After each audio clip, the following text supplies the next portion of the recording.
Hi everyone, this is robin Sharma. आप सभी को वेलकम करता हूं हमारे करंट अफेयर के एक और टॉपिक एग्रीमेंट्स एंड समिट से रिलेटेड बनने वाले मंथली सवालों को लेकर। जून मंथ का ये हमारा टॉपिकल डिस्कशन होगा। इससे पहले के सारे जो टॉपिक्स हैं वो भी आपको मेरे इस वीडियो के डिस्क्रिप्शन में मिल जाएंगे। वहां से उन चीज़ों को आप एक्सेस कर पाओगे। इसके अलावा जो 2023 के जनवरी से लेकर जून मंथ के सारे टॉपिक्स हैं वो भी आपको प्लेलिस्ट के रूप में मैंने इस वीडियो में ऐड किए हुए हैं, डिस्क्रिप्शन में आपको मिल जाएंगे। इंस्टाग्राम पर कनेक्ट करने के लिए इस यूज़र नेम पर आप जाकर मुझसे मैसेज करके पूछ सकते हैं। टेलीग्राम का ये मेरा यूज़र नेम है। इसके अलावा इन दोनों की डायरेक्ट लिंक्स को मैंने इस वीडियो के डिस्क्रिप्शन में भी ऐड किया हुआ है। पहला सवाल आपसे पूछ रहे हैं कि वो दो कौन सी कंपनी हैं जिन्होंने निजी 5G नेटवर्क की तैनाती के लिए हाल ही में साझेदारी करी। चर्चाओं में कभी भी अगर पार्टनरशिप हो किसी भी दो बड़ी बड़ी कंपनीज के बीच में किसी भी एरिया में, जैसे इन्होंने प्राइवेट 5G नेटवर्क को डिप्लॉय करने के लिए इस साझेदारी को किया है, तो हमारे पेपर्स के लिए ये सवाल आपके इंपॉर्टेंट हो जाते हैं। L&T एक बड़ी संस्था है, उनकी IT कंपनी सर्विसेज प्रोवाइड करने वाले L&T टेक सर्विसेज और BSNL यानी कि भारत संचार निगम लिमिटेड के बीच में आपकी ये साझेदारी हुई। और इसके अंदर ये आपका क्या करेंगे, जो ये आपके एंटरप्राइज कस्टमर्स हैं उनको इस प्राइवेट 5G नेटवर्क को डिप्लॉय करने के लिए सामने आएंगे। और ये जो आपका डिप्लॉयमेंट कराया जाएगा ये आपका PLMN के जरिए कराया जाएगा। What is PLNM? ये है आपका पब्लिक लैंड मोबाइल नेटवर्क। इसके जरिए सर्विस को इन कंज्यूमर्स को प्रोवाइड करने की बात है। L&T टेक सर्विसेज और BSNL के बीच में ये आपकी पार्टनरशिप देखने के लिए मिली। अगला सवाल आपसे पूछ रहे हैं कि वो कौन सी संगठन या फिर ऑर्गेनाइजेशन है जिन्होंने तमिलनाडु राज्य ग्रामीण आजीविका मिशन के साथ एक समझौते ज्ञापन पर हस्ताक्षर किए। संस्था का नाम बताना है जिन्होंने एक MOU साइन किया है, किसके साथ? Tamil Nadu state rural livelihood mission. अब देखो, इस सवालों को ना आपसे घुमाकर भी पूछा जा सकता है कि कल को आपसे पूछेंगे कि इंडियन ओवरसीज बैंक ने हाल ही में कौन से राज्य की सरकार के साथ मिलकर एक आपके समझौते ज्ञापन पर क्या किए हैं, हस्ताक्षर किए हैं, जिसका उद्देश्य क्या है, जिसका एम ये है कि वहां पर जो सेल्फ हेल्प ग्रुप्स होते हैं उनकी ग्रोथ के ऊपर काम किया जा सके। तो उसमें आपसे सवाल को घुमाकर भी पूछा जा सकता है। यहाँ पर हमने जाना कि इंडियन ओवरसीज बैंक ने Tamil Nadu state rural livelihood mission के साथ ये समझौते ज्ञापन पर हस्ताक्षर किए। उद्देश्य क्या था? सेल्फ हेल्प ग्रुप्स की ग्रोथ के ऊपर काम करना। एक बहुत बड़ा टारगेटिंग इसके अंदर इन्होंने सेट किया है 1875 करोड़ रुपए का। तो ये भी आपको याद रखना है। अगला सवाल पूछ रहे हैं, स्टार्टअप इकोसिस्टम बनाने के लिए अरुणाचल प्रदेश के साथ किसने समझौते ज्ञापन पर हस्ताक्षर किए? देखो, बहुत सारी ऐसी कंपनीज भी होती हैं जो कि अलग अलग राज्यों से क्या करती हैं, समझौता करती हैं। तो अरुणाचल प्रदेश आपको यहाँ पर नजर आ गया। MOU साइन हुआ है, किसने किया है? तो ये चीज आपको याद रखनी है कि पेटीएम ने साइन किया है ये MOU अरुणाचल प्रदेश सरकार के साथ, ताकि वहां पर एक स्टार्टअप इकोसिस्टम के ऊपर काम किया जा सके। तो ये जो आपका MOU है कहीं ना कहीं स्टार्टअप इकोसिस्टम को थ्राइव करने की कोशिश करेगा, और जो यूथ है राज्य का उसको इस इकोसिस्टम के अंदर उनको इनकरेज करने की कोशिश करेगा, उनको अर्ली स्टेजेस में ये आइडिया देने की कोशिश करेगा कि आप क्या क्या काम कर सकते हैं। तो पेटीएम अरुणाचल प्रदेश के बीच में ये आपका MOU साइन हुआ था।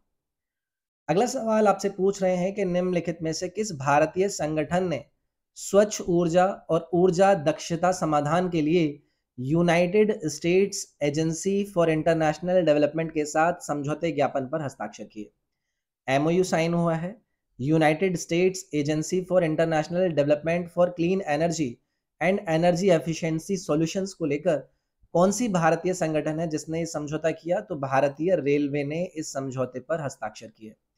आइडिया क्या है, सभी को यहाँ पर पता चल रहा है कि यहाँ पर आप एक ऐसा कोऑपरेशन तैयार करोगे जहाँ पर क्लीन एनर्जी और एनर्जी एफिशिएंट सॉल्यूशंस को सामने लेकर आया जा सके।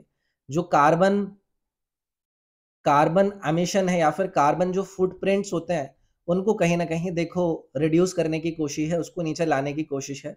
बड़ा समझौता है इंडियन रेलवे और United state agency for international development for clean energy and energy efficient solutions, याद रखिएगा। अगला सवाल है, पूर्व सैनिकों को नौकरी प्रदान करने के लिए किस कंपनी ने रक्षा मंत्रालय के साथ एक समझौते ज्ञापन पर हस्ताक्षर किए हैं? सवाल मेरे ख्याल से आप सभी को समझ में आ गया होगा कि कितना इंपॉर्टेंट है। उस फर्म का नाम बताना है जिन्होंने एक एग्रीमेंट पर साइन किया है मिनिस्ट्री ऑफ डिफेंस के साथ, जहां पर एक्स सर्विसमैन को यहाँ पर जॉब प्रोवाइड कराई जाएंगी। तो देखो ये है आपका एडेको इंडिया प्राइवेट लिमिटेड। समझौता इंपॉर्टेंट है, मिनिस्ट्री ऑफ डिफेंस यहाँ पर आपकी देखो इन्वॉल्व है। एमओयू के अंदर यहाँ पर फोर्टनाइट ये जनरेशन करेंगे एम्प्लॉयमेंट आपके एक्स सर्विसमैन के लिए। कंपनी का हमने नाम जान लिया है, चर्चा में था, याद रखिएगा पेपर में आ सकता है। आगामी गगनयान मिशन के लिए किस फर्म ने भारतीय अंतरिक्ष अनुसंधान संगठन इसरो के साथ साझेदारी की है? कौन सा वो फर्म है जिन्होंने पार्टनरशिप करी Indian space research organisation ISRO के साथ उनके गगनयान मिशन को लेकर? तो देखो ये बहुत ही ज्यादा चर्चा में है। आप सभी को पता है कि इसरो का अभी गगनयान मिशन हाल ही में आपने देखा था, चर्चा में था। तो ये क्रू मॉड्यूल रिकवरी मॉडल है, जहां पर जो टीम ट्रेनिंग है स्पेस मिशन के लिए उनको कहीं ना कहीं आप डेवलप करेंगे, डिजाइन करेंगे। तो इसमें जो कंपनी सामने आई है वो है आपकी टाटा एलसी। इसको याद रखिएगा, इसरो टाटा एलसी के बीच में आपका ये समझौता था। ठीक है, आगे आइए। मझगांव डॉक शिपयार्ड्स ने डीजल पनडुब्बियों के निर्माण के लिए किस देश के साथ समझौता किया है? मेजगांव डॉक शिपयार्ड ने एक डील साइन करी है, किस देश के साथ साइन करी है? जहां पर वो डीजल सबमरीन को बिल्ड करेंगे। देश के लिए बहुत ज्यादा इंपॉर्टेंट है। नाम है, आपको एक मरीन आर्म नजर आएगी जर्मनी की। इसका नाम क्या है? अगर आप नाम याद रख सकें, थिसन क्रूप एजीज करके ये मरीन आर्म है, जो कि आपसे मेजगांव डॉक शिपयार्ड लिमिटेड के साथ इनका लगभग 5.2 बिलियन डॉलर का एक प्रोजेक्ट है। तो ये आपको याद रखना है। अच्छा सवाल था, जर्मनी के साथ ही आपका समझौता हुआ।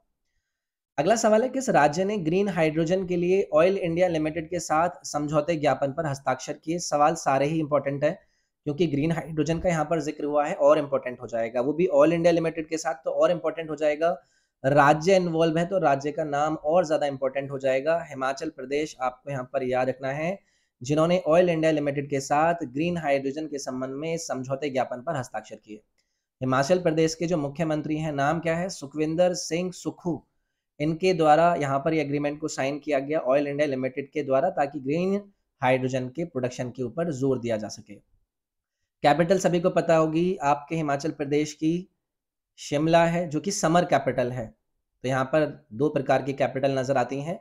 अगर आपसे विंटर कैपिटल की बात करी जाएगी तो यहाँ पर आपको धर्मशाला नजर आएगी, इसको आप विंटर कैपिटल के रूप में जानते हैं। गवर्नर के बारे में अगर आपको याद रखना हो तो यहाँ पर आप शिव प्रताप शुक्ला जी को याद रखिएगा। अगला सवाल आपसे पूछ रहे हैं, साइबर सुरक्षा कौशल में छात्रों और शिक्षकों को प्रशिक्षित करने के लिए भारत सरकार में कौन शामिल हुआ है? किसने ज्वाइन किया है इंडियन गवर्नमेंट को, ताकि वो विद्यार्थियों और एजुकेटर्स को साइबर सिक्योरिटी स्किल्स को लेकर बातें या फिर उनसे रिलेटेड जो भी चीजें हैं उनको उनको बता सकें? तो ये आपको नजर आएगा माइक्रोसॉफ्ट। भारतीय सरकार cyber security skill students and educators को प्रोवाइड करने के लिए माइक्रोसॉफ्ट यहाँ पर लगभग 6000 स्टूडेंट्स और 200 से ज्यादा एजुकेटर्स को ट्रेनिंग देने के लिए साइबर सिक्योरिटी के क्षेत्र में सामने आया। नाम क्या है इसका? इसका नाम है साइबर शिक्षा, ये भी याद रखिएगा। ठीक है, अगला और आपके इस मंथ के इंपॉर्टेंट एग्रीमेंट और समिट से रिलेटेड अंतिम सवाल, किस संगठन ने जून 2023 में नीति आयोग के साथ सतत विकास सहयोग ढांचे पर हस्ताक्षर किए? सस्टेनेबल डेवलपमेंट कोऑपरेशन फ्रेमवर्क पर नीति आयोग के साथ जून 2023 के अंदर कौन से ऑर्गेनाइजेशन ने हस्ताक्षर किए हैं? यूनाइटेड नेशंस का नाम आपको यहाँ पर याद रखना है। NITI Aayog, United nation, sign किया इन्होंने GOI UNSDCF 2023-27 फ्रेमवर्क। मेन इसका वो क्या है, स्ट्रैटेजिक पिलर्स क्या है? People, prosperity, planet and participation, जहां पर अलग अलग प्रकार के एरिया के अंदर काम करेंगे। Health and wellbeing, nutrition and food security, quality of education, economic growth, decent work, environment, climate, wash and resilience, ऐसे कई सारे मुद्दे होंगे जिन पर एक काम होगा। यूएन और नीति आयोग के बीच में ये आपका फ्रेमवर्क पर सिग्नेचर देखने के लिए मिले।